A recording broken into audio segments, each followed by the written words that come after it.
आप सभी का हमारे YouTube चैनल में स्वागत है। आइए कहानी पढ़ते हैं आचरण ही प्रमाण। स्वच्छता पखवाड़े के दौरान एक विद्यालय में स्लोगन प्रतियोगिता का आयोजन किया गया, जिसका विषय था मेरा विद्यालय मैं ही संवारूं। प्रतियोगिता में भाग लेने वाले सभी विद्यार्थी आवश्यक सामग्री लेकर एक बड़े हॉल में उपस्थित हुए। प्रधानाचार्य जी ने विद्यार्थियों को प्रतियोगिता का उद्देश्य बताया। निर्धारित समय पूरा होने पर सभी विद्यार्थी अपने स्लोगन लिखे चार्ट पेपर जमा करवा कर चले गए, क्योंकि लंच का समय भी हो गया था। 7वीं कक्षा की विद्यार्थी सुरभि अभी भी हॉल में ही थी। उसने देखा कि जब प्रतियोगिता कक्षा आरंभ हुई थी तब हॉल बहुत साफ सुथरा था, लेकिन अब वहाँ पेंसिल के छिलके, रंगों के टुकड़े आदि बिखरे पड़े हैं। शिक्षक जी की नज़र सुरभि पर पड़ी तो उन्होंने देखा कि वह अपना चार्ट पेपर जमा करके हॉल में बिखरे कूड़े को इकट्ठा करके कूड़ेदान में डाल रही है।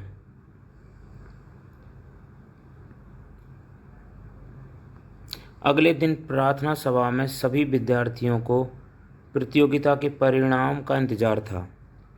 तभी प्रधानाचार्य जी ने घोषणा की कि इस बार केवल एक पुरस्कार दिया जाएगा। इसके लिए निर्णायक मंडल ने सर्वसम्मति से चयन किया है सुरभि, 7वीं बी। यह क्या? सभी विद्यार्थी एक दूसरे की ओर देखने लगे।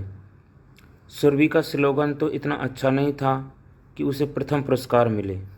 तभी प्रधानाचार्य जी ने पूरी घटना बताते हुए कहा कि बाकी विद्यार्थियों के विचारों में तो स्वच्छता दिखाई दी, लेकिन आचरण में नहीं। सुरभि के आचरण में स्वच्छता दिखाई दी, इसलिए सुरभि को इस पुरस्कार के लिए चयनित किया गया है। यह सुनते ही पूरा विद्यालय प्रांगण तालियों से गूंज उठा। रवीना का जन्मदिन। रवीना कक्षा 8 की विद्यार्थी है। उसके पिता कपड़े के मशहूर व्यापारी हैं।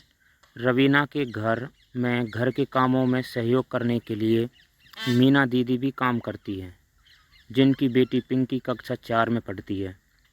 अगले महीने ही रवीना का जन्मदिन आने वाला है, जिसकी तैयारी में उसके माता पिता जोर शोर में लगे हुए हैं। रवीना के लिए नए नए कपड़े, खिलौने और पार्टी का सारा इंतज़ाम किया जा रहा है।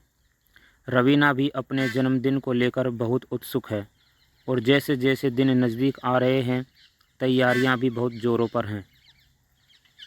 अगले दिन रवीना के घर मीना दीदी के साथ उनकी बेटी भी काम पर आई। रवीना को मालूम पड़ा कि पिंकी ने स्कूल जाना बंद कर दिया है, क्योंकि उसके दादाजी की दवाई के बढ़े खर्चे के कारण उनके पास पिंकी के स्कूल की फ़ीस भरने के पैसे नहीं हैं। ये बात रवीना को बिल्कुल अच्छी नहीं लगी और उसके दिमाग में हर वक्त यही चल रहा था कि वह कैसे मीना दीदी और पिंकी की मदद कर पाए, जिससे कि पिंकी की पढ़ाई जारी रह सके। तभी उसने सोचा कि अपने जन्मदिन की पार्टी में हो रहे खर्चे को कम कर उसमें इस्तेमाल होने वाले पैसे को पिंकी की स्कूल फीस के लिए मीना दीदी को दे देगी। यह बात उसने अपने पिताजी को बताई और ऐसा करने का आग्रह किया। रवीना को लगा कि वह अपना जन्मदिन तो अगले साल भी मना सकती है, पर पिंकी की पढ़ाई ज़्यादा ज़रूरी है। पिता द्वारा आग्रह स्वीकार कर लेने के बाद रवीना की खुशी का ठिकाना नहीं था। यह है आपके लिए चर्चा के लिए प्रश्न। क्या आप अपना जन्मदिन मनाते हो? यदि हाँ तो कैसे? क्या आपने भी कभी किसी की परेशानी को देखा है? यदि हाँ तो अब आपने क्या किया? पतंग की डोर। एक दिन मंजीत अपने पिताजी के साथ छत पर पतंग उड़ाना सीख रहा था। मंजीत के पिता ने पतंग को थोड़ा ऊंचाई देकर उसकी डोर मंजीत के हाथ में दे दी। जल्द ही उसकी पतंग आकाश में ऊंची उड़ गई। थोड़ी देर के बाद मंजीत ने पूछा, क्या ऐसा नहीं लगता कि यह पतंग आज़ाद होकर आकाश में और ऊंचा उड़ना चाहती है, लेकिन हमारे हाथ में जो इसकी डोर है वह इसे और ऊंचा उड़ने से रोक रही है। अगर हम इस डोर को छोड़ दें तो यह पतंग आकाश में और ऊंचा उड़ सकती है। ऐसा कहकर मंजीत ने अपने पिता से पूछा, क्या हम इस डोर को तोड़ दें? पिता ने बिना कुछ कहे धागा काट दिया। पतंग ने थोड़ा ऊंचा जाना शुरू कर दिया। इससे मंजीत बहुत खुश हुआ। थोड़ी ही देर में पतंग धीरे धीरे नीचे आना शुरू हो गई और जल्द ही वह एक घर की छत पर गिर गई। मंजीत को यह देखकर आश्चर्य हुआ। पिता ने मंजीत के कंधे पर प्यार से हाथ रखा और मुस्कुराकर बोले, मैं पहले से जानता था कि अगर हम डोर काट देंगे तो पतंग गिर जाएगी। डोर से बंधे रहने के कारण पतंग को सही दिशा मिलती है और वह ऊंचा उड़ पाती है। मंजीत ने थोड़ा आश्चर्य से पूछा, आप अगर जानते थे तो फिर आपने मेरे कहने पर पतंग की डोर क्यों काट दी थी? पिता ने कहा, हमारा परिवार और हमारे संबंध इस डोर की तरह ही हमें बांधे रहते हैं। हम जब आगे बढ़ते हैं, ऊंचा उठते हैं तो यही संबंध ज़रूरत पड़ने पर हमें ढील देते हैं और ज़रूरत पड़ने पर हमारी डोर को खींच लेते हैं ताकि हम अपना रास्ता न भटकें। परिवार की डोर से बंधकर ही हमें इस खुले आसमान जैसे संसार में सफलतापूर्वक जीने के लिए सही दिशा मिलती है। आपको यह कहानी अच्छी लगी होगी। आप ये कहानी अपने दोस्तों के साथ शेयर करें और चैनल को सब्सक्राइब ज़रूर करें। करते हैं दादी का विश्वास। पूजा और रोहन अपना स्कूल व घर का काम पूरा करके शाम को पापा के पास बैठ जाया करते थे। पापा दोनों की बातों को सुनते और उनको अपनी ज़िंदगी की बहुत सारी बातें बताया करते थे। अपने स्कूल के दिनों में वे किसी प्रकार परिवार और समाज में योगदान के साथ साथ अपनी पढ़ाई पूरी किया करते थे। उन दिनों ज़िंदगी में आई कठिनाइयों के साथ साथ और भी बहुत से अनुभव बताया करते थे, जिनको सुनकर पूजा और रोहन को बहुत अच्छा लगता था। एक दिन पापा ने अपने बचपन के दिनों को याद करते हुए बताया कि एक बार बारिश न होने के कारण गांव में सूखा पड़ा। लोग गांव छोड़कर शहरों की ओर पलायन करने लगे। गांव में खेती बाड़ी व अन्य प्रकार का रोजगार भी नहीं बचा तो लोगों में निराशा होने लगी। गांव के बहुत से युवा नशा भी करने लगे थे। गांव के हालात तब अच्छे नहीं थे। पूरे गांव में खाने के लिए अनाज, सब्जी और पशुओं के लिए चारा और पानी मिलना भी मुश्किल हो गया था।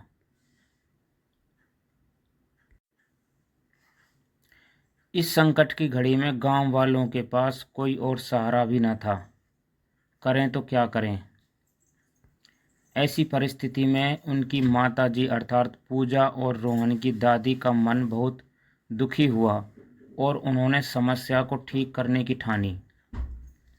गांव पर आए इस संकट की घड़ी में दादी ने लोगों को साथ लेकर पानी के संचय करने और अधिक पेड़ पौधे लगाने के लिए जागरूकता कार्यक्रम चलाए। गांव की चरमराई व्यवस्था को ठीक करने के लिए दादी ने दिन रात काम शुरू किया। पूरे गांव में और गांव के आसपास बहुत सारे पेड़ लगवाए। सामाजिक भागीदारी करके गांव में कुओं और तालाब का निर्माण करवाया। युवाओं को गांव में रोजगार के लिए कौशल केंद्र की स्थापना करवाई, जिससे युवाओं को गांव से पलायन भी रुका और नशाखोरी से भी मुक्ति मिली। ये दादी का विश्वास ही था कि पूरे समाज के लिए दादी ने अपनी इस महत्वपूर्ण भूमिका को निभाया। आज भी पूरे गांव में दादी की मिसाल दी जाती है। इस बात को बताते हुए पापा की आंखों में एक अलग ही चमक थी। पूजा और रोहन को भी अपनी दादी का काम सुनकर बहुत अच्छा लग रहा था। चर्चा के लिए प्रश्न, क्या आप भी कभी अपने माता पिता या परिवार के सदस्यों से उनके अनुभव सुनते हो? यदि हाँ, तो कक्षा में साझा करें। क्या आपके परिवार में भी किसी ने समाज में किसी प्रकार का योगदान दिया है? यदि हाँ तो कैसे? समाज में भागीदारी क्यों आवश्यक है? अपने विचार साझा करें।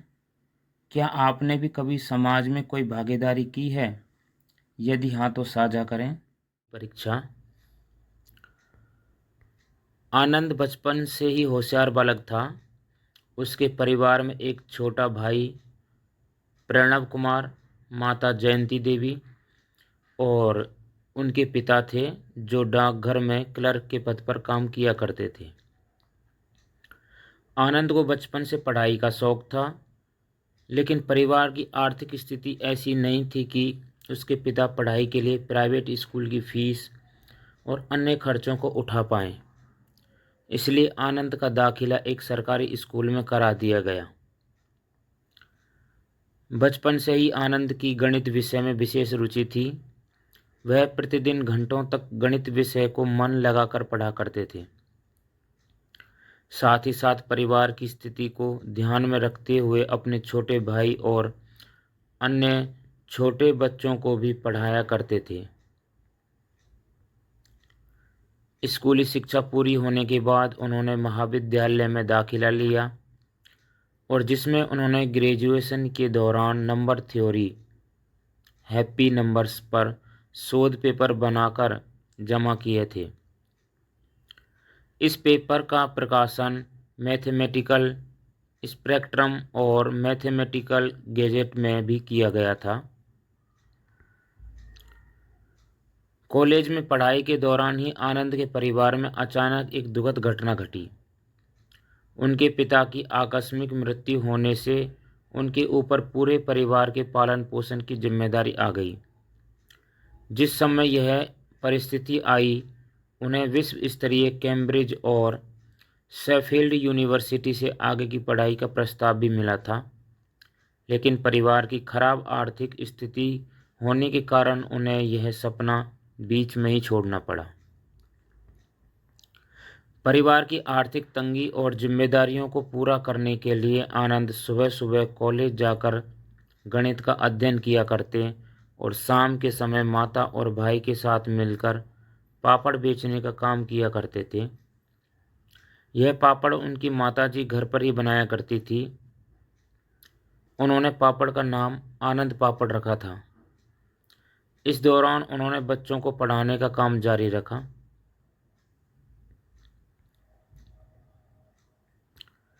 परिवार के प्रति आनंद की जिम्मेदारी का भाव और पढ़ाई की लगन के आगे बाधाएं टिक न सकी। तमाम चुनौतियों का सामना करते हुए आनंद अपनी जिम्मेदारी की परीक्षा पास करके आज बिहार की राजधानी पटना में सुपर 30 नामक कोचिंग संस्थान के जन्मदाता और कर्ता धर्ता हैं, जहां गरीब बच्चों को आईआईटी की प्रवेश परीक्षा की तैयारी कराई जाती है। वह रामानुजन स्कूल ऑफ मैथमेटिक्स नामक संस्थान का भी संचालन करते हैं। आनंद कुमार की सुपर 30 की अद्वितीय सफलता के लिए वर्ष 2009 में पूर्व जापानी ब्यूटी क्वीन और अभिनेत्री नोरिका फुजीवारा ने सुपर 30 इंस्टीट्यूट पर एक डॉक्यूमेंट्री फिल्म भी बनाई थी।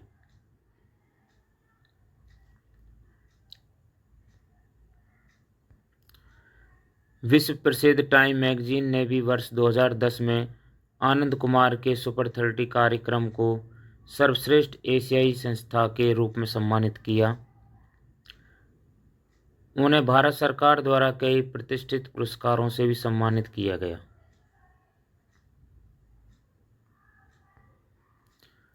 चर्चा के लिए प्रश्न: क्या आपने अपने परिवार में कभी किसी चुनौती का सामना किया है? यदि हाँ तो साझा करें। परिवार में कोई समस्या आने पर आपको कैसा लगता है? क्या आप उसका सामना करने के लिए तैयार होते हैं? यदि हाँ या ना तो क्यों? पारिवारिक समस्या का समाधान आपने कैसे किया? साझा करें। पढ़ते हैं, इतना काफ़ी है। हरीश जी फैक्ट्री में मजदूरी करते थे। वह अपने काम को बहुत ईमानदारी से करते थे। बात उन दिनों की है जब कोरोना महामारी फैली हुई थी। पूरा देश मुसीबतों से गुजर रहा था। जब उन्हें पता चला कि उनके राज्य में कोरोना की वैक्सीन 400 रुपये में मिलेगी तो वह चिंतित हो गए। हरीश जी ने सोचा कि इस समय बहुत से लोगों की नौकरी चली गई है। वे लोग किस प्रकार अपने घर को चलाएंगे और किस प्रकार खुद को और अपने परिवार को कोरोना से बचाएंगे। ऐसी स्थिति में ये लोग वैक्सीन के लिए 400 रुपये कैसे दे पाएंगे। यह सोचकर हरीश काफ़ी परेशान हुए। उन्होंने अभी तक अपनी मेहनत की कमाई से 2,09,45 रुपये बचाकर जमा किए हुए थे। उन्होंने मन में ठान लिया कि इस राशि को वे प्रधानमंत्री राहत कोष में जमा कराएंगे। जब उनके मित्रों को यह बात पता चली तो उन्होंने उन्हें समझाया कि अभी हालात ठीक नहीं हैं। अगर तुम अपनी यह रकम दान में दे दोगे तो तुम्हारा गुजारा कैसे होगा। उन्होंने बड़ी सहजता से अपने मित्रों को कहा, मेरे परिवार में अब मेरे सिवा कोई और नहीं बचा। मेरे पास अपना गुजारा करने के लिए नौकरी है। ज़रूरी यह है कि अधिक से अधिक लोगों को वैक्सीन मिले और लोग स्वस्थ रहें। इस विचार के साथ उन्होंने बिना किसी अपेक्षा के अपने खाते में केवल 945 रुपये छोड़कर शेष 2 लाख रुपए की राशि प्रधानमंत्री राहत कोष में दान कर दी। अपने इस काम को करने के पश्चात वे संतुष्टि का भाव महसूस कर रहे थे। चर्चा के लिए प्रश्न कि आपके विचार से क्या हरीश जी का फैसला उचित था? बताओ क्यों? हरीश जी ने क्या सोचकर अपना सारा पैसा प्रधानमंत्री राहत कोष में दान कर दिया होगा? समृद्धि का भाव हमारे अंदर कैसे आ सकता है? भला हो आपका।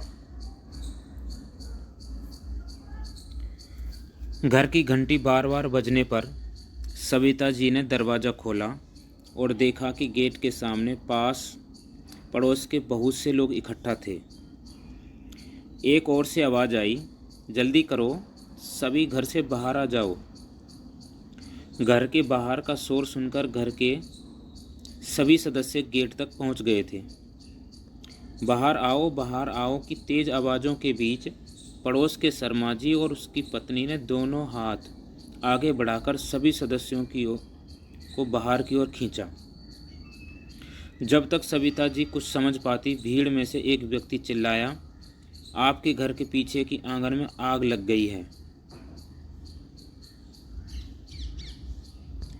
यह बात सुनकर सविता जी और उसके परिवार के सभी सदस्यों के चेहरे पर डर और घबराहट के भाव थे। कुछ ही मिनटों में घर के आगे फायर ब्रिगेड आकर रुकी। फायर ब्रिगेड की गाड़ी से सभी कर्मचारी उतरे और पीछे आंगन की ओर भागे। बहुत कोशिश करके तकरीबन आधे घंटे में आग पर काबू पा लिया गया।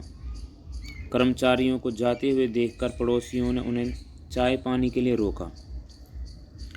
चाय पीते हुए एक कर्मचारी ने कहा कि आग लगने की समय से सूचना मिलने से सविता जी के परिवार में एक बड़ी दुर्घटना होने से बच गई। वहां खड़ी सविता जी, उनका परिवार व सभी पड़ोसी उस कर्मचारी की बातें सुनकर मौन थे। तभी दूसरे कर्मचारी ने सविता जी से कहा, इस आग के लगने की सूचना के 10-15 फ़ोन आए थे और सभी फ़ोन अलग अलग नंबरों से थे। ऐसा कैसे हुआ? इतनी बार सूचना मिलने के कारण हम कुछ ही पलों में घटनास्थल पर पहुंच गए। अपनी वर्दी भी हमने रास्ते में ही पहनी। सविता जी ने कहा, 10-15 फ़ोन, पर हमारे परिवार से तो एक भी फ़ोन कॉल नहीं गया, क्योंकि दुर्घटना के समय घर के सभी लोग नाश्ता कर रहे थे और सभी इस आग के लगने की खबर से अनजान थे। इस बारे में पहले पड़ोसियों से ही परिवार को पता चला था। सविता जी धीरे से बोली, भला हो हमारे सभी पड़ोसियों का और आप सभी कर्मचारियों का। सविता जी के पास खड़ी मिसेज शर्मा से सविता जी के आंसू नहीं छुपे थे। उन्होंने सविता जी को गले से लगा लिया और पानी पीने को दिया। चर्चा के लिए प्रश्न, यदि आपको कोई ऐसी घटना याद आती हो जब आपको समाज की बड़ी मदद मिली हो तो उस घटना के बारे में बताएं। आप अपने आसपास किन किन लोगों का योगदान आपकी रोज़मर्रा की ज़रूरतों को पूरा करने में देख पाते हैं? क्या आपने कभी विपत्ति के समय किसी की मदद की है? आपको उस समय कैसा लगा था? किसी आप बीती घटना को याद करके उसके बारे में बताएं। इस कहानी से पता चलता है कि अच्छे पड़ोसियों का होना बहुत ज़रूरी है। जब हम अच्छे होंगे, हमारे पड़ोसी भी अच्छे होंगे। यह कहानी आप अपने दोस्तों के साथ ज़रूर शेयर करें। हमारा सहयोगी। आशा है आपको यह कहानी बहुत पसंद आएगी। कहानी। विक्टर इस वर्ष अपनी फैक्ट्री के उत्पादन से बहुत खुश था। इसके लिए उसने फैक्ट्री के कर्मचारियों को एक दावत दी। दिनेश का परिवार उसमें शामिल होने के लिए तैयार हो रहा था। दिनेश की पत्नी सुनंदा अपने कपड़े उलट पलट कर देख रही थी। न जाने कितनी बार उसने अपने उन सूट और साड़ियों को पलटा होगा, लेकिन कोई भी निर्णय नहीं कर पा रही थी। अंत में परेशान होकर वह बोली, क्या करना है वहाँ जाकर? एक दिन की दावत से क्या हमारी ज़िंदगी बदल जाएगी? दिनेश ने कहा, कौन से मालिक अपने सहयोगियों को इतने सम्मान से दावत पर बुलाते हैं?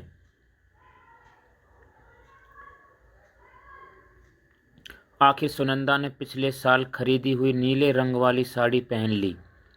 दोनों ने थोड़ी झिझक के साथ सजे हुए पंडाल में प्रवेश किया। वहाँ विक्टर अपनी पत्नी के साथ लोगों के स्वागत के लिए द्वार पर खड़ा था। उन्होंने उन दोनों को मुस्कुराकर अभिवादन किया। दूसरे परिवारों को अपने जैसे पहनावे में पाकर सुनंदा को थोड़ी राहत मिली। उनमें से कुछ के साथ गपशप हाँकते हुए वे भोजन करने के लिए एक साथ बैठ गए। अचानक विक्टर अपनी प्लेट के साथ उनकी टेबल पर पहुंच गया। उनके साथ बैठकर खाना खाया। बाकी लोगों को थोड़ा असहज लग रहा था। इसे भांपते हुए विक्टर ने कहा, संकोच किस बात का है? मैं भी आपका भाई ही हूँ। आप लोगों के साथ भोजन कर सकता हूँ ना? दिनेश वैसे भी एक संतुष्ट जिंदगी जीने वाला था, लेकिन वह मन ही मन बोला, यह कहने की क्या बात है? खुद के कपड़े और हमारे कपड़े तो देखो। थोड़ी देर की अच्छी बातचीत से माहौल सुखद हो गया था। जब लोग दावत से वापस जाने लगे तो विक्टर ने सभी परिवारों को एक एक गिफ्ट पैक दिया। घर जाकर सुनंदा ने पैकेट खोला तो उसमें दोनों के लिए कपड़े थे। कपड़ों के बीच एक लिफाफा था। उसमें कुछ पैसे थे और एक चिट्ठी भी थी जिसमें लिखा था, यह फैक्ट्री आप लोगों की बदौलत है। अब तक हमारी फैक्ट्री के संघर्ष के दिन थे। आप लोगों ने मेहनत करके इसे यहाँ पहुँचाया है। इस साल के लाभ में आपकी हिस्सेदारी आपको दे रहा हूँ। आपका साथी विक्टर। चर्चा के लिए प्रश्न। एक सहयोगी के रूप में अपने साथी के प्रति क्या क्या कर्तव्य रहते हैं? और एक साथी के रूप में अपने सहयोगी के प्रति क्या क्या दायित्व रहते हैं? कौन चला रहा है? उस चौराहे पर बहुत रौनक रहा करती थी। सोनिया के पिता और अफसाना के अब्बा की दुकानें उस चौराहे पर अगल बगल में ही थी। वहाँ से थोड़ी ही दूरी पर दो गलियों के अंतर पर उनके मकान थे।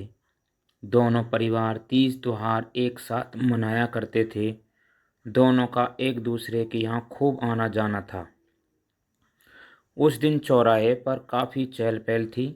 दोनों दुकानों की अच्छी बिक्री हो रही थी। अचानक उस भीड़ को क्या हुआ? काफ़ी शोरगुल करते हुए लोग पत्थरों और डंडों से एक दूसरे को मारने लगे। दोनों दोस्तों ने जल्दी से शटर गिराना चाहा, पर तब तक भीड़ वहां पहुंच गई। भीड़ ने उनका कुछ सामान तोड़ा और कुछ बिखेर दिया। उन्होंने जैसे तैसे वहां से भागकर जान बचाई। सोनिया के पिता ने चिंतित होकर कहा, अरे जरा अब्दुल को फ़ोन लगाना, घर के अंदर ही है ना। अभी सोनिया ने फ़ोन उठाया ही था कि फ़ोन की घंटी बज उठी। अब्दुल चाचा का फ़ोन था। उन्होंने एक दूसरे के परिवार का हालचाल पूछा। उन्होंने कहा, पिछले कुछ दिनों से उकसाने वाले संदेश मेरे व्हाट्सएप पर आ रहे थे। यार, माफ़ करना, मुझसे भी गलती हुई है। वह संदेश मैंने भी कुछ लोगों को फॉरवर्ड किया था। सोनिया के पापा ने कहा, कुछ दिन पहले एक व्हाट्सएप ग्रुप में द्वेष और घृणा भरी बातें 1-2 दिन से हो रही थी। सोनिया ने अफसाना से अफसोस भरे शब्दों में कहा, एक बात मेरी समझ में नहीं आ रही है कि इस व्हाट्सएप को हम चला रहे हैं या यह हमें। चर्चा के लिए प्रश्न, क्या आपने कभी कोई व्हाट्सएप मैसेज बिना पूरा पढ़े या सोचे समझे आगे भेजा है? साझा करें। आप किन सोशल मीडिया का इस्तेमाल करते हैं? आपको उनका इस्तेमाल करते समय किन बातों का ध्यान रखे जाने की ज़रूरत लगती है? बताएं। अपना धन। आशा है आपको यह कहानी बहुत पसंद आएगी। गर्मियों की छुट्टी में पूरे 1 महीने नानी के घर रहने के बाद आशी और अंशु आज मम्मी पापा के साथ अपने घर जा रहे थे। चलते समय नानी ने दोनों बच्चों को ढेर सारे उपहारों के साथ हाथ में कुछ पैसे भी दिए। इन पैसों को लेकर बच्चे अपनी ढेर सारी योजनाएं बना ही रहे थे कि इनका क्या करना है। इतने में मम्मी ने कहा, लाओ बच्चों, यह पैसे मुझे दे दो, मैं रख लूँगी, तुमसे कहीं खो सकते हैं। नहीं मम्मी, ये पैसे मुझे नानी ने दिए हैं, ये मेरे पैसे हैं, हम इन्हें आपको कैसे दे सकते हैं। हाँ हाँ, ये तुम्हारे ही हैं, जब तुम्हें ज़रूरत होगी तो मिल जाएंगे तुम्हें, मम्मी ने कहा। घर आकर दोनों बच्चे खा पीकर शाम को दोस्तों के साथ खेलने के लिए निकल पड़े। अभी थोड़ी ही दूर चले होंगे कि उन्हें सड़क के किनारे एक पर्स दिखाई पड़ा। अंशु ने दौड़कर उसे उठाया।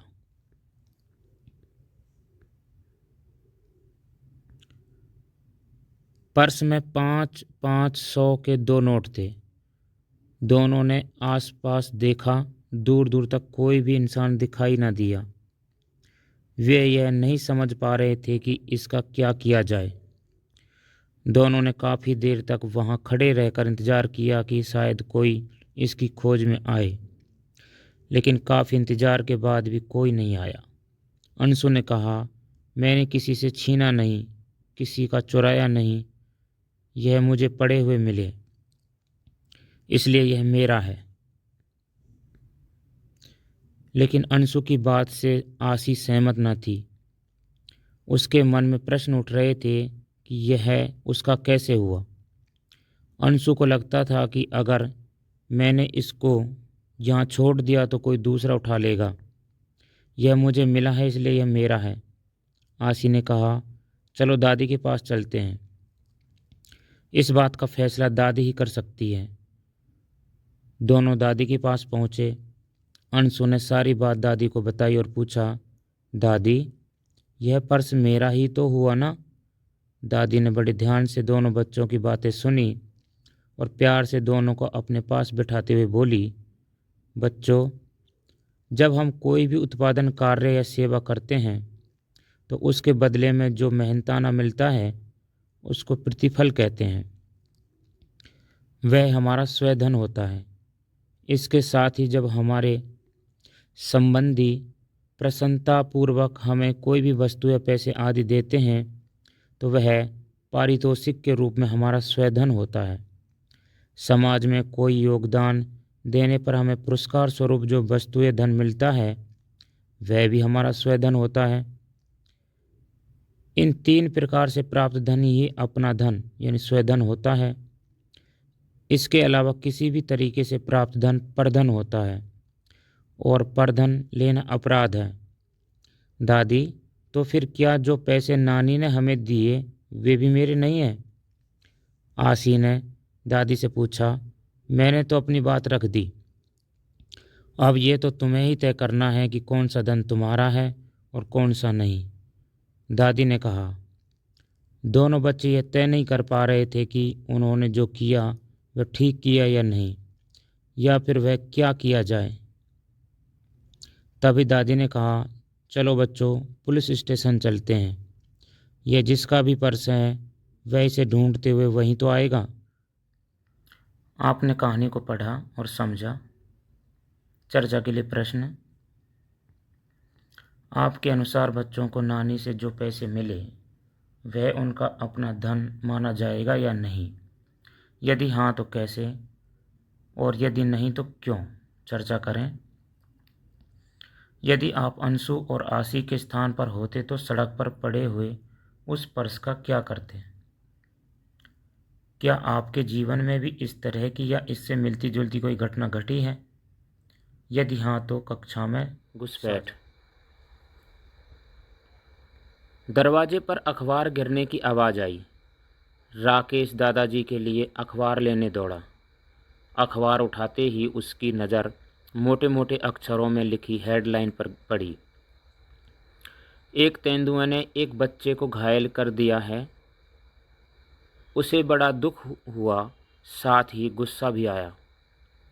अखबार देते समय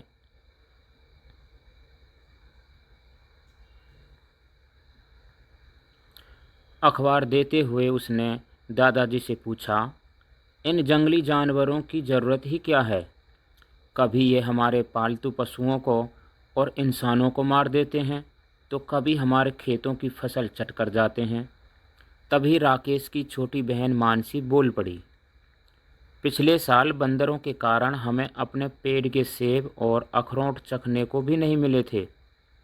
इस पर दादाजी ने कहा, प्रकृति में इनका भी महत्व है। इस समस्या का कारण हम इंसानों द्वारा उनके इलाकों में घुसपैठ है। मानसी के मुंह से निकला, घुसपैठ? वह कैसे? दादाजी ने पूछा। उन जानवरों का घर क्या है? दोनों बोल पड़े, जंगल। दादाजी ने कहा, अखबार में पढ़कर बताओ, क्या इस कस्बे से सटा कोई जंगल है? बच्चों ने अखबार पढ़ते हुए कहा, जी है। दादाजी ने आगे पूछा, क्या वह पहले भी इतना ही बड़ा था? राकेश ने पढ़कर बताया, नहीं, उसके आसपास अनेक गांव एवं बस्तियों के बसने से वह छोटा हो गया है। इसका मतलब? दादाजी ने कहा। मानसी सोचते हुए बोली, ओहो, इसका मतलब वे हमारी बस्तियों में नहीं घुसते, हमने ही उनके जंगलों पर कब्जा कर लिया है। चर्चा के लिए प्रश्न। जंगलों के कटने से और कौन कौन से नुकसान हो रहे हैं? विद्यार्थियों द्वारा दिए गए उत्तरों को बोर्ड पर लिखते चले जाएं। प्रकृति स्वयं में संतुलित है, इसके कुछ उदाहरण दें। ऋतु परिवर्तन, जल चक्र, जो जीव जहाँ पाया जाता है उसके भोजन की वहाँ उपलब्धता आदि। इंसान के क्रियाकलापों से क्या यह संतुलन प्रभावित हुआ है? जिन मामलों में यह प्रभाव दिखता है उसके उदाहरण दें। क्या इंसान के अलावा प्रकृति के और घटक जैसे पदार्थ, पेड़ पौधे, जीव जंतु भी इसके संतुलन को खराब करते हैं? कैसे? मिली सही दिशा। सलमान ने सपने में देखा कि पृथ्वी पर सारा जल सूख गया है और सारे पेड़ कट गए हैं।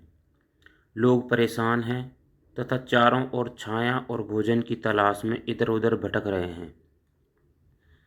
घबराहट से उसकी नींद टूटी और वह अपनी दादी के पास भागी भागी पहुंची।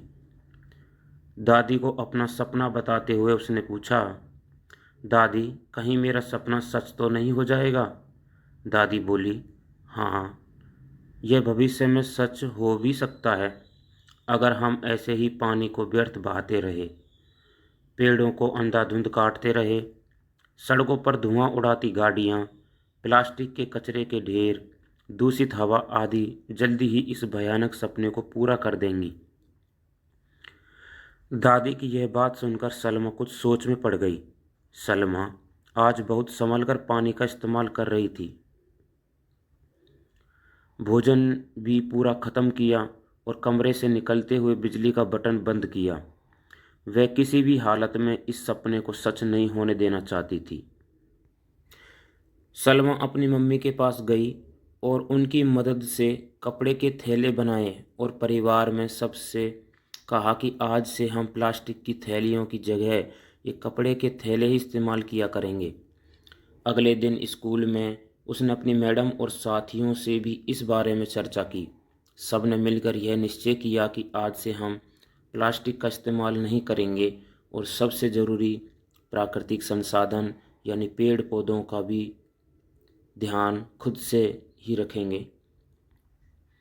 चर्चा के लिए प्रश्न: अगर सलमा का सपना सच हो जाता तो क्या होता? क्या प्राकृतिक चुनौतियों के पीछे हमारा भी हाथ है? यदि हाँ या नहीं तो कैसे? आपके अनुसार इस प्राकृतिक चुनौतियों का समाधान क्या क्या हो सकता है? यदि कोई 3 उदाहरण दीजिए। किसी पेड़ को कटता हुआ देखकर आपको कैसा महसूस होता है और क्यों? जंगल की व्यवस्था। निशा ने नेशनल जियोग्राफिक चैनल पर शेर को हिरन का शिकार करते हुए देखा तो उसे बहुत बुरा लगा। उसने पास बैठी अपनी बड़ी बहन उषा से पूछा, दीदी, आप कहती हैं कि प्रकृति में हर चीज़ का कोई उद्देश्य होता है। इन मांसाहारी जानवरों के होने का क्या उद्देश्य है? यह तो दूसरे जानवरों को मारकर प्रकृति में नुकसान ही पहुंचा रहे हैं। उषा ने मुस्कुराते हुए जवाब दिया, निशा, जब तक हम चीज़ों को समग्रता में नहीं देखते हैं तब तक समझ नहीं आता है। मांसाहारी जानवरों के होने का उद्देश्य समझने के लिए हमें जंगल की व्यवस्था को समझना होगा। प्रकृति में शाकाहारी जानवरों की संख्या के नियंत्रण के लिए मांसाहारी जानवर होते हैं। वे शाकाहारी जानवरों को खाकर उनकी संख्या पर नियंत्रण रखते हैं। यदि जंगल में शाकाहारी जानवरों की संख्या बहुत बढ़ जाएगी तो वे पौधों को पनपने ही नहीं देंगे और नए पेड़ ही नहीं बन पाएंगे। वे अपने खाने के लिए जंगल से बाहर भी आने लगेंगे और हमारे खेतों की फसलें भी चट कर जाएंगे। लेकिन दीदी, ऐसे तो एक दिन सारे शाकाहारी जानवर खत्म हो जाएंगे। निशा ने अपनी शंका व्यक्त की। उषा ने समझाया, ऐसा कभी नहीं होगा क्योंकि मांसाहारी जानवरों की संख्या शाकाहारी जानवरों की अपेक्षा कम होती है। उनकी आयु कम रहती है और उनके बच्चों की संख्या भी कम होती है। इसके साथ ही वे केवल भूख के समय ही शिकार करते हैं, इंसानों की तरह शौक और संग्रह के लिए नहीं। अब निशा को समझ आ गया कि जंगल में शेर और हिरन कैसे हमेशा से पाए जाते हैं और अपनी अपनी भूमिका निभा रहे हैं। चर्चा के लिए प्रश्न: आपके अनुसार प्रकृति की व्यवस्था में शाकाहारी जानवरों की क्या भूमिका है? मांसाहारी जानवरों के ना होने से प्रकृति की व्यवस्था पर क्या प्रभाव पड़ेगा? प्रकृति की व्यवस्था में अपनी भूमिका निभाने के लिए मांसाहारी जानवरों की शरीर रचना शाकाहारी जानवरों से किस प्रकार भिन्न है? संकेत: तेज दौड़ने के लिए फुर्तीला शरीर, शिकार करने के लिए नुकीले नाखून, शिकार को चीरने व काटने के लिए लंबे और नुकीले दांत, कच्चे मांस को जल्दी पचाने के लिए आंतों की लंबाई कम होना, आगे के दांत बड़े होने के कारण होठों की बजाय जीभ से पानी पीना आदि। शिक्षा का अर्थ। अनीता और नंदनी एक ही कक्षा में पढ़ती थी। अनीता हमेशा क्लास में टॉप आने के बारे में सोचती थी और दूसरों की मदद करने से बचती थी। उसे अपने टॉपर होने का गुरूर था, इसलिए कोई उसके साथ रहना पसंद नहीं करता था। नंदनी हमेशा खुश होकर दूसरों की मदद करती थी और अपनी पढ़ाई भी मन लगाकर करती थी, इसलिए उसके साथ हर कोई रहना पसंद करता था। इससे अनीता को नंदनी से ईर्ष्या होती थी और वह टॉपर होने पर भी खुश नहीं रह पाती थी। घटना परीक्षा के दिनों की है। परीक्षा के पहले ही दिन नंदनी लगभग आधा समय खत्म होने पर परीक्षा हॉल में पहुंची और किसी तरह से आधा पेपर कर पाई। जब परीक्षा समाप्त हुई तो सबने नंदिनी से देरी से आने का कारण पूछा। नंदिनी कुछ बोल पाती इससे पहले ही अनीता बोल पड़ी, यह आलसी है, इसे परीक्षा के दिन भी समय के महत्व का पता नहीं। नंदिनी बिना कुछ जवाब दिए वहां से चली गई। अनीता जब अपने घर पहुंची तो उसे लगा कि घर में कुछ गड़बड़ है। घर में रिश्तेदार आए हुए थे। माँ बहुत तनाव में थी। डॉक्टर भी आए हुए थे। वह दौड़कर अंदर पहुंची तो पिताजी को बिस्तर पर लेटे हुए देखा। उसके पिता ने बताया, जब मैं सुबह घूमने गया था तो मुझे दिल का दौरा पड़ गया और मैं फुटपाथ पर गिर पड़ गया। वह तो भला हो तुम्हारी सहपाठी नंदिनी का, जो बहुत वहाँ से गुजर रही थी, उसी ने मुझे समय पर अस्पताल ले जाने में मदद की। जब अनीता को पता चला कि जिस लड़की को वह थोड़ी देर पहले ताने मारकर आई है, उसी ने उसके पिता की जान बचाई है, तो उसे अपने बर्ताव पर बहुत पछतावा हुआ। वह समझ नहीं पा रही थी कि अब वह नंदिनी से कैसे आंख मिलाएगी। अगले दिन वह स्कूल पहुंची तो नंदिनी के गले लगकर खूब रोई और अपने बर्ताव के लिए क्षमा मांगी। चर्चा के लिए प्रश्न, आपके हिसाब से कक्षा में कौन सी पोजीशन लाने वाले व्यक्ति की जिंदगी खुशियों से भरी होगी, क्यों? आपके पढ़ने लिखने का उद्देश्य क्या है? क्या आपने भी कभी किसी की मदद के लिए कोई अपना जरूरी कार्य छोड़ा है? आपने ऐसा क्यों किया? एक ऐसी घटना साझा करें जब किसी ने स्वयं से ज़्यादा आपकी ज़रूरत का ध्यान रखा हो। उस घटना के बारे में सोचने पर आपको कैसा महसूस होता है? तानसेन का संगीत। सम्राट अकबर के दरबार में तानसेन जब भी सुर लगाते तो सम्राट संगीत में डूब जाते थे। वह तानसेन की बहुत तारीफ करते थे। एक दिन तानसेन को दरबार से विदा करते समय अकबर ने उनके संगीत की बहुत तारीफ की और बोले, आज आपका संगीत सुनते समय मुझे यह विचार आया कि यदि आप इतने अच्छे संगीतकार हैं तो आपने जिससे संगीत सीखा है वे तो और भी अद्भुत संगीतकार होंगे। सम्राट ने तानसेन से उनके गुरु जी के बारे में पूछा और उनका संगीत सुनने की इच्छा व्यक्त की।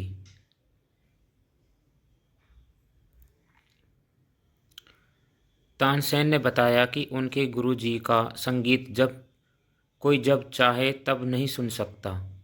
अब वे सिर्फ अपने लिए गाते हैं, इसलिए जब वे गाते हैं तभी उसे वहां जाकर सुना जा सकता है।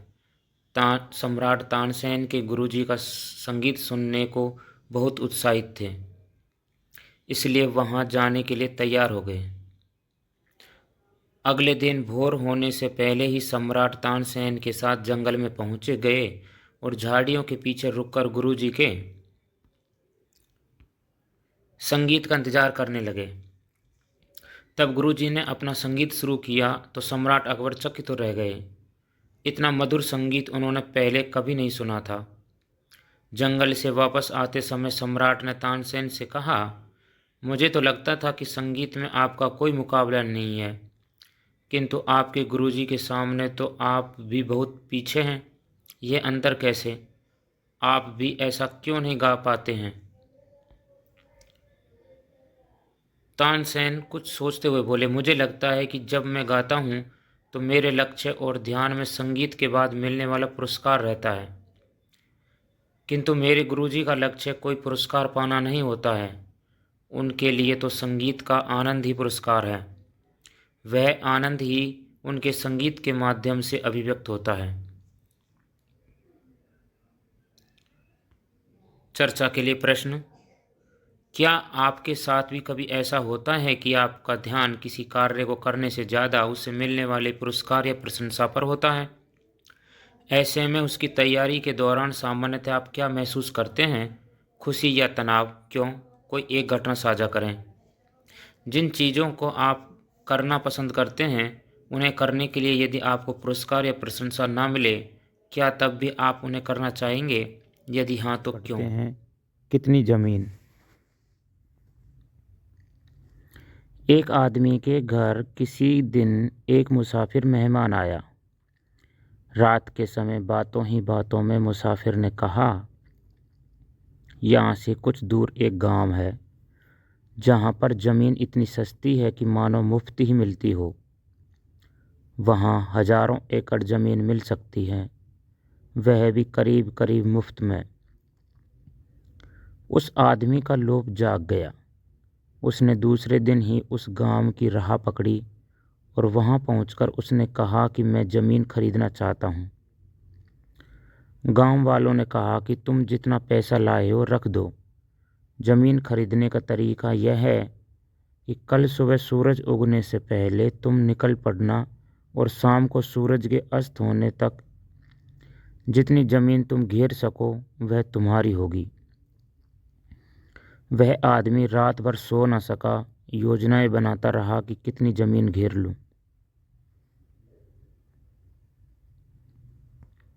सुबह होते ही वह दौड़ पड़ा। उसने साथ में अपनी रोटी और पानी का भी इंतजाम कर लिया था, यह सोचकर कि रास्ते में यदि भूख प्यास लगे तो दौड़ते दौड़ते ही खा पी लूँगा। उसने सोचा था कि ठीक 12 बजे लौट आऊँगा ताकि सूरज डूबते डूबते वापस पहुँच जाऊँ। उसने दोपहर तक मीलों का सफ़र पूरा कर लिया। उसके मन में विचार आया कि दोपहर हो गई है, अब मुझे लौटना चाहिए। लेकिन सामने और उपजाऊ ज़मीन दिखाई दी। यह ख्याल आया कि थोड़ी सी और ज़मीन घेर लेता हूँ, ज़रा तेज़ी से दौड़ना पड़ेगा, लौटते समय और क्या। उसने खाना भी नहीं खाया, पानी भी नहीं पिया, क्योंकि रुकना पड़ेगा। रास्ते में उसने खाना भी फेंक दिया और पानी भी फेंक दिया, क्योंकि उनका वजन भी ढोना पड़ रहा था। उसने कोट भी उतार दिया और टोपी भी उतार दी। जितना हल्का हो सकता था हो गया। दोपहर बीत गई पर लौटने का मन नहीं हुआ। तीसरा पैर हो गया। लौटना शुरू किया, परंतु अब उसके मन में घबराहट थी। सारी ताकत लगाई, लेकिन अब वह थक चुका था। अब सूरज डूबने लगा था। वह गांव के करीब पहुंचने लगा था और उसे लोग दिखाई पड़ने लगे। गांव के लोग खड़े थे और आवाज़ दे रहे थे कि आ जाओ, आ जाओ। उसने दौड़ने में आखिरी दम लगा दिया। सूरज डूबने लगा। इधर सूरज डूब रहा था, उधर वह गांव की तरफ भाग रहा था। सूरज डूबते डूबते वह आदमी गिर पड़ा। अभी सूरज की आखिरी कोर क्षितिज पर रह गई थी। वह किसी तरह अपने आप को गांव की ओर घसीट कर ले जाने का प्रयास कर रहा था, परंतु सूरज डूब गया और वह थक कर बेहोश हो गया। वहाँ मौजूद लोग हंसे और आपस में बात करने लगे कि अब तक ऐसा एक भी आदमी नहीं आया जो यहाँ ज़मीन का मालिक बन गया हो।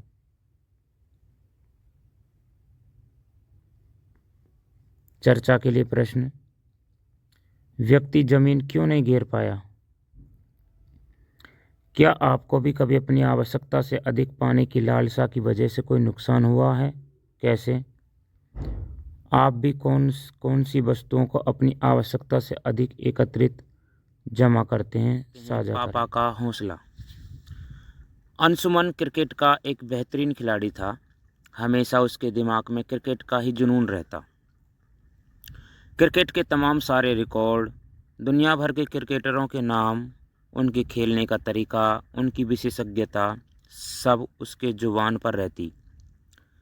घर में भी दिन भर वह कभी बॉल से इधर उधर ऊपर नीचे करके कैच करता, छत पर अपने दोस्तों के साथ खेलता और कभी कभी तो वह अकेले भी खेलने की कोशिश करता। कभी बॉलिंग करता, कभी बैटिंग करता और कभी फील्डिंग। इतना ही नहीं, वह क्रिकेट के साथ साथ फुटबॉल, हॉकी और वॉलीबॉल में भी उतनी ही रुचि रखता था। किस खेल के क्या नियम कायदे हैं सब कुछ उसे पता होता। हर वक्त वह बस खेल के बारे में ही सोचता। इन सब का परिणाम यह हुआ कि उसकी रुचि पढ़ाई लिखाई में धीरे धीरे कम होती गई और उसका ध्यान पढ़ाई की ओर से बिल्कुल हटने लगा। क्लास में भी अध्यापिका अक्सर उसे इसके लिए टोकती। उसके मम्मी पापा भी हमेशा उसकी पढ़ाई की घटती रुचि को देखकर परेशान रहते थे। धीरे धीरे वह अपना आत्मविश्वास खोता जा रहा था। उसे लगने लगा कि वह पढ़ाई लिखाई नहीं कर सकता क्योंकि उसमें सीखने समझने की क्षमता नहीं है। इस बात से वह बहुत परेशान और उदास रहता। अब उसका मन खेलने में भी नहीं लग रहा था। एक दिन पापा ने अंशुमन को बुलाया और बड़े प्यार से सिर पर हाथ रखते हुए पूछा, क्या बात है अंशुमन? आजकल आप परेशान दिखाई देते हैं। आपका खेल में भी मन नहीं लगता और मैं देखता हूँ कि पढ़ाई लिखाई के लिए भी आप उत्साह के साथ नहीं बैठते। पापा की प्यार भरी बातों से अंशुमन को थोड़ी हिम्मत मिली और उसने अपने मन में चल रही उथल पुथल और परेशानी पापा के साथ शेयर कर डाली। उसने कहा, पापा, लगता है मैं पढ़ना लिखना नहीं सीख सकता। मुझ में सीखने समझने की क्षमता ही नहीं है। दरअसल मैं बहुत स्लो हूँ। मेरी टीचर भी कभी कभी ऐसा ही कहती है। पापा को अंशुमन की उदासी और परेशानी का कारण समझ आ चुका था। उन्होंने बड़े प्यार से अंशुमन को अपने पास बुलाकर गले लगाया और हौसला देते हुए बोले, अंशुमन बेटा, हर इंसान में सीखने और समझने की असीम ताकत होती है। कोई भी इंसान कभी भी और कितना भी सीख और समझ सकता है। और मज़े की बात तो यह है कि यह ताकत कभी ख़त्म या कम नहीं होती, बल्कि बढ़ती जाती है। इसे जितना ही उपयोग में ले आओ, वह उतना ही और निखरती जाती है। सच्ची पापा? और नहीं तो क्या, पापा ने कहा। अंशुमन के चेहरे पर चमक थी और मन में उत्साह। चर्चा के लिए प्रश्न। ऐसे कौन कौन से कार्य हैं जिनके बारे में आपको लगता है कि आप करना तो चाहते हैं पर आप कर नहीं सकते? उसकी एक सूची बनाएं। किसी चीज़ को न समझ पाने या किसी कार्य को न कर पाने के पीछे क्या कारण हो सकते हैं? छोटे समूह में अपने साथियों के साथ चर्चा करें। किसी कार्य को करने या किसी चीज़ को सीखने समझने में कुछ मुश्किल आ रही है तो उस मुश्किल को दूर करने के क्या क्या उपाय हो सकते हैं? छोटे समूह में अपने साथियों के साथ चर्चा करें। Henry Ford. फोर्ड एक बड़े उद्योगपति थे, फिर भी अपने ऑफिस और फैक्ट्री में बिल्कुल साधारण कपड़ों में आते जाते थे। यह देखकर उनके सभी कर्मचारी बहुत आश्चर्य करते और आपस में बातें करते कि बॉस के पास इतना पैसा है फिर भी वे इतने साधारण कपड़ों में ऑफिस आ जाते हैं। एक दिन उनकी सेक्रेटरी ने हिम्मत करके उनसे कह ही दिया, सर, आपके पास इतना पैसा है कि आप सारी दुनिया से बढ़कर एक कपड़े मंगवा सकते हैं, फिर भी आप इतने सादा कपड़ों में ऑफिस क्यों आते हैं? हेनरी फोर्ड मुस्कुरा दिए और बोले, यहाँ सब जानते हैं कि मैं कौन हूँ। मैं महंगे कपड़े पहनकर सबको ये दिखाने की चिंता क्यों करूँ कि मैं हेनरी फोर्ड हूँ। कुछ दिनों बाद हेनरी फोर्ड वर्ल्ड टूर पर गए। वे बहुत सी जगहों पर गए लेकिन उन्होंने साधारण कपड़े ही पहन रखे थे। उनकी सेक्रेटरी ने उनसे कहा, सर, आपको यहाँ कोई नहीं जानता, इसलिए आपको यहाँ महंगे और अच्छे कपड़े पहनना चाहिए।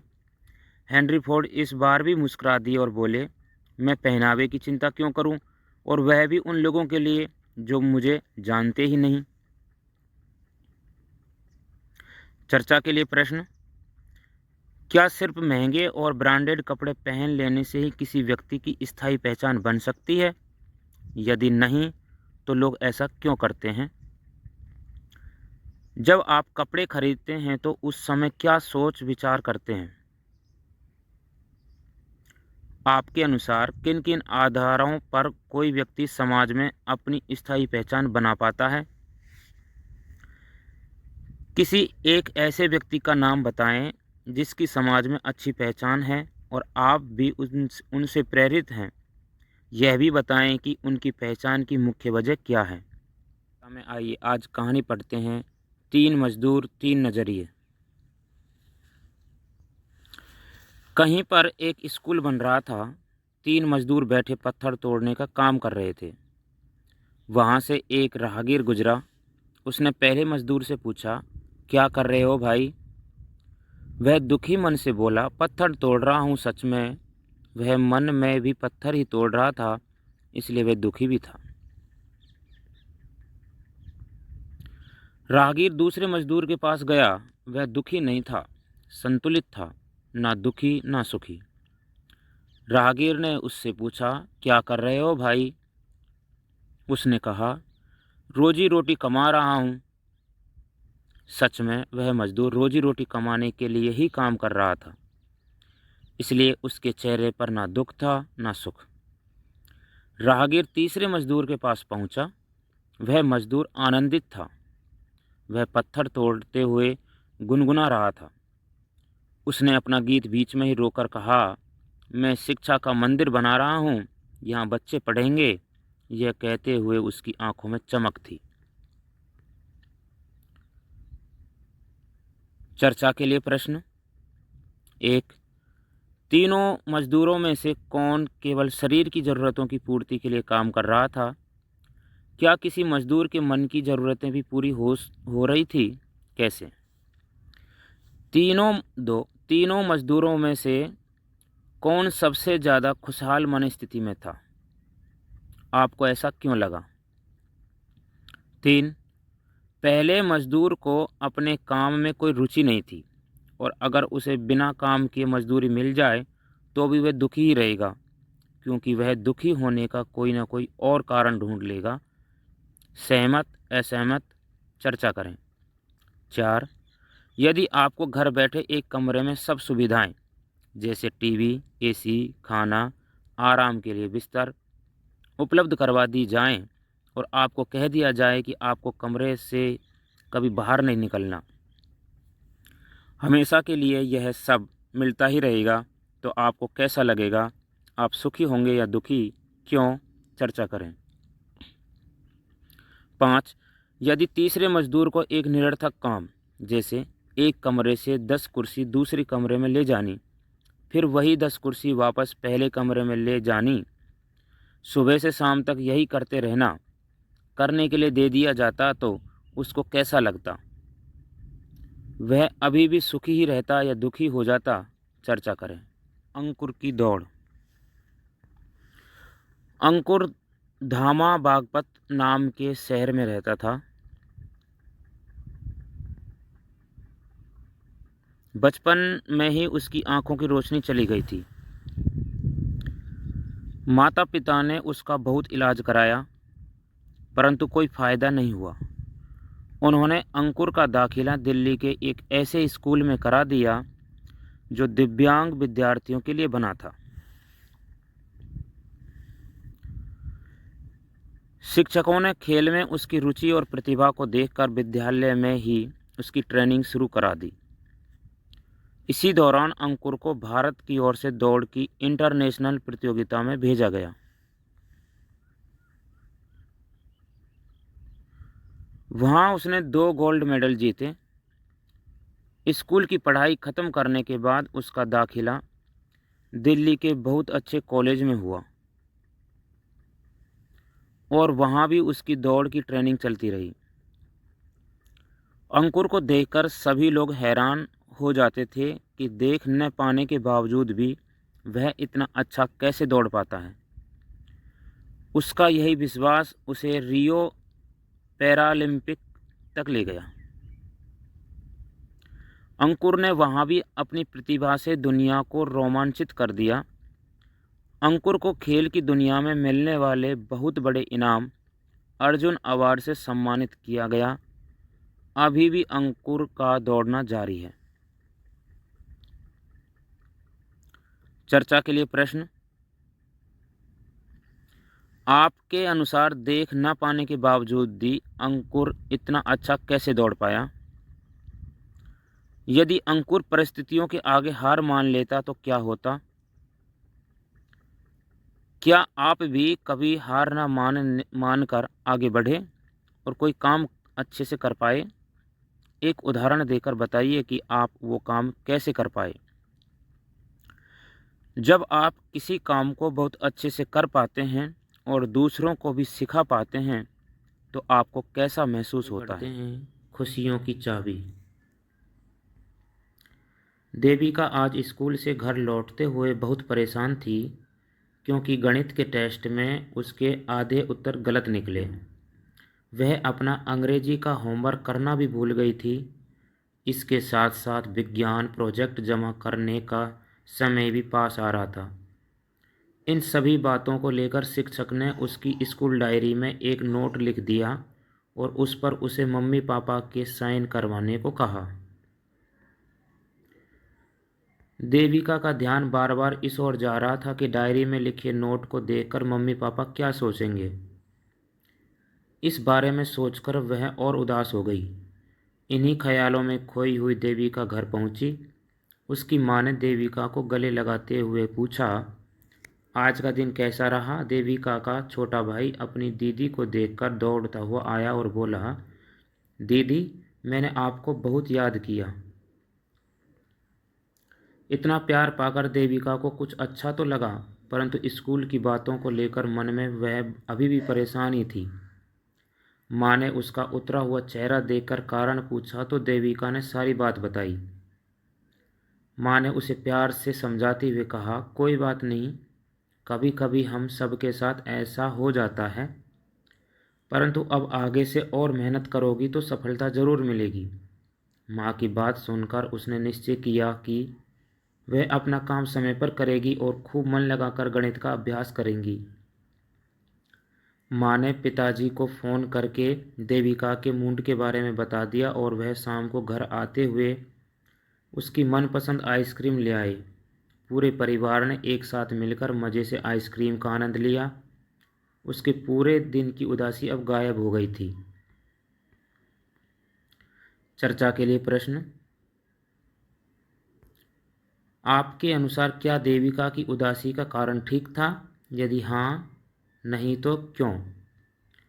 घर आने पर देविका ने माँ को सारी बात बताकर कैसा महसूस किया होगा, सोचकर बताएं। क्या आप भी कभी स्कूल से घर लौटते वक्त उदास होते हैं? तब आपको कैसा महसूस होता है? क्या कभी आपके साथ ऐसा हुआ कि आप किसी बात को लेकर परेशान थे और परिवार के किसी सदस्य, माता पिता, भाई बहन आदि के साथ बात करने पर आपकी परेशानी दूर हुई हो? ऐसी कोई एक घटना साझा करें। धन्यवाद।